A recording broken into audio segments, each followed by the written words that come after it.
Hai, Apple di tanggal 30 Juli kemarin udah ngerilis iOS 17.6 yang sempat tertunda atau mungkin sedikit agak dicuekin sama si Apple karena mereka fokus untuk pengembangan di iOS 18.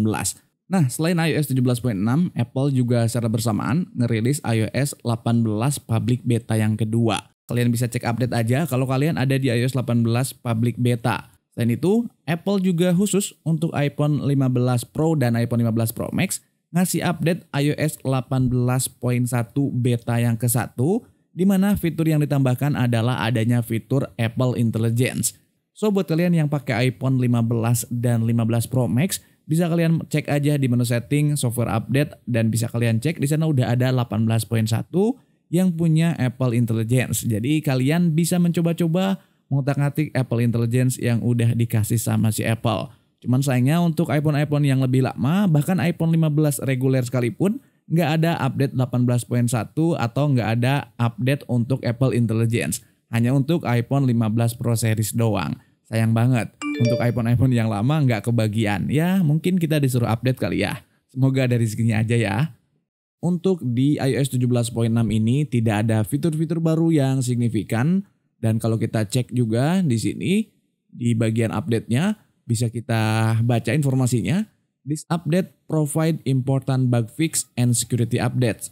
Jadi untuk update kali ini tuh lebih kepada perbaikan dari bugs-bugs yang kita alamin dan juga untuk peningkatan keamanan. Dan ini juga direkomendasiin untuk semua user iPhone yang sudah ada di iOS 17. Yes, ini penting banget karena di berbagai isu yang cukup kencang di berbagai website yang gue baca, untuk peningkatan security ini sangat-sangat signifikan karena di Amerika sana cukup banyak hal atau celah keamanan di iOS 17.5.1 yang bisa ditembus oleh para hacker atau para scammer yang mencoba untuk mengakses iPhone kita secara ilegal kayak gitu. Jadi sebaiknya kalau kalian udah ada di iOS 17, update aja ke iOS 17.6 ini. Dan untuk berikutnya untuk size update di iPhone punya gua iPhone 14 ini ada di 867,7 MB, relatif kecil lah, nggak nyampe 1 GB. Lalu berikutnya kalian juga bisa cek di sini untuk build numbernya. Kalian bisa masuk ke general dan pilih about serta cek di sini iOS versionnya, build numbernya, iPhone apapun kalian akan sama kalau udah ada di iOS 17.6.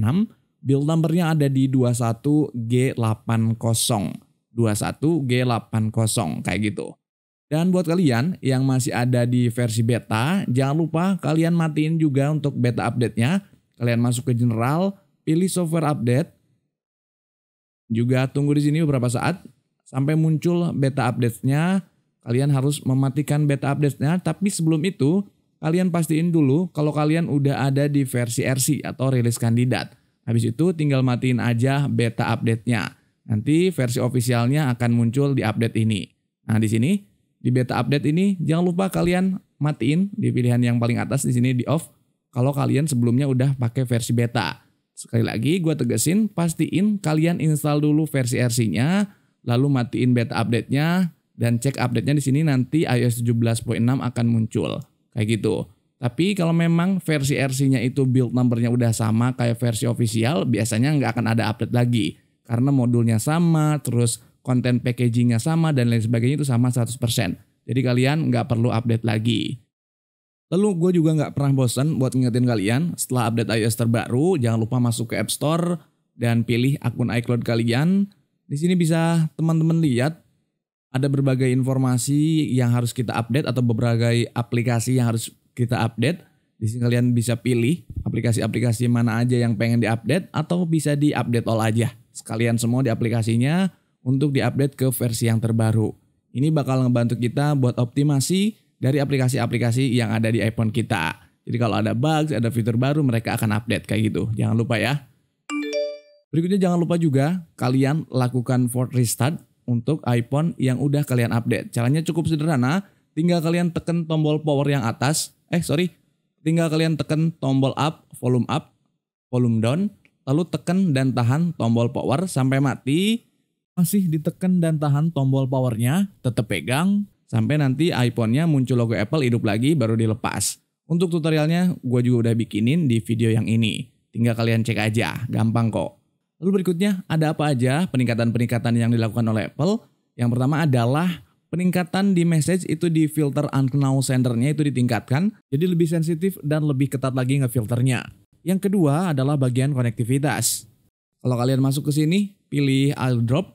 Di airdrop sini, di beberapa kesempatan atau di beberapa kasus banyak yang ngalamin kalau lagi kirim airdrop itu stuck di tengah, nggak kelar-kelar ngirimnya atau bahkan file, dan kadang itu nggak berhasil ngirim file atau ngirim foto atau ngirim data apapun ke orang yang kita tuju. Dan diperbaikin udah di iOS 17.6 ini. Jadi kalau kalian ngalamin hal-hal yang kayak tadi, nggak bisa mengoptimalkan fungsi dari airdrop dalam mengirim data, kalian bisa update aja ke iOS 17.6. Selanjutnya juga untuk konektivitas lainnya, di bagian jaringan, sejauh ini udah aman dan lancar-lancar aja untuk jaringan, nggak ada masalah. Airdrop oke, Bluetooth nggak ada masalah, lalu untuk WiFi juga nggak ada kendala, aman-aman dan lancar aja untuk konektivitasnya. Lalu berikutnya adalah di bagian standby mode. Standby mode bahkan gue hampir lupa kalau ada fitur standby mode di iOS 17. Jadi kalau kita lagi melakukan charging lalu posisi handphonenya landscape, di beberapa user ngeluhin kalau standby mode-nya itu nggak bekerja. Jadi ketika kita di landscape handphonenya dan lagi ngecharge, itu standby mode-nya itu nggak muncul, tetap stuck diam aja kayak nggak ada fiturnya atau fiturnya kayak dimatiin. Di iOS 17.6 ini udah diperbaikin sama Apple. Dan kalian yang ngalamin hal tersebut, coba di update iOS 17.6, lalu kalian coba charge dan posisinya itu landscape kayak gini, apakah standby mode-nya udah berfungsi atau belum. Jangan lupa kalian juga masuk ke menu setting, di sini pilih standby mode, standby, lalu kalian aktifin untuk mode standby-nya, biar fungsinya memang berjalan. Coba kalian lakukan dan praktekkan apakah sudah aman atau masih error. Kalau gue pribadi ini udah aman, udah normal, udah nggak ada masalah sama sekali. Waktu gue charge langsung masuk ke standby mode kalau dalam posisi landscape kayak gitu. Lalu gimana pengalaman gue selama sekitar 2-3 harian pakai iOS 17.6 ini? Gue pribadi ngerasa secara performa ini oke-oke aja, nggak ada masalah sama sekali, nggak ada kendala. Berbagai macam sosial media yang gue pakai, mulai dari WhatsApp, Telegram, Facebook, dan juga pesan, lalu Instagram, lalu Xthread dan lain sebagainya. Itu gue pakai aman, lancar, nggak ada masalah, nggak ada kendala, dan juga nggak ada hal-hal yang bikin gue risih atau ngeganggu. Selain itu untuk online shop juga nggak ada masalah. Gue pakai 3 online shop di sini adalah Lazada, Shopee, dan Tokopedia yang paling sering gue pakai. Nggak ada masalah sama sekali, lancar-lancar aja, nggak ada kendala berarti. Lalu untuk performa apakah lebih smooth? Gue sih ngerasa oke-oke aja, lebih smooth-smooth aja, aman-aman aja, nggak ada masalah sama sekali untuk performa. Mungkin memang benar ditingkatkan performanya, tapi untuk daya tahan baterai gue ngerasa justru sedikit lebih boros dari iOS 17.5.1. Namun bagi sebagian orang atau mungkin banyak orang di kolom komentar channel lain atau mungkin gue juga baca-baca di thread, baca-baca di forum Facebook, banyak yang bilang justru baterainya itu lebih irit. Tapi gue pribadi ngerasa ada sedikit lebih boros. Tapi memang gak signifikan sih borosnya, gak sampai panas bikin boros kenceng gitu enggak, cuma ngerasa lebih boros aja, sedikit lebih boros daripada 17.5.1. Cuman beberapa teman-teman bilang di berbagai macam tipe iPhone yang ada di forum-forum itu bilangnya mereka kebanyakan itu mayoritas bilangnya lebih irit dan lebih bagus. Coba kalau kalian udah update gimana pengalaman kalian, boleh dibagiin aja di kolom komentar. Kalian tulisin tipe iPhone-nya iPhone berapa dan pengalamannya kayak gimana.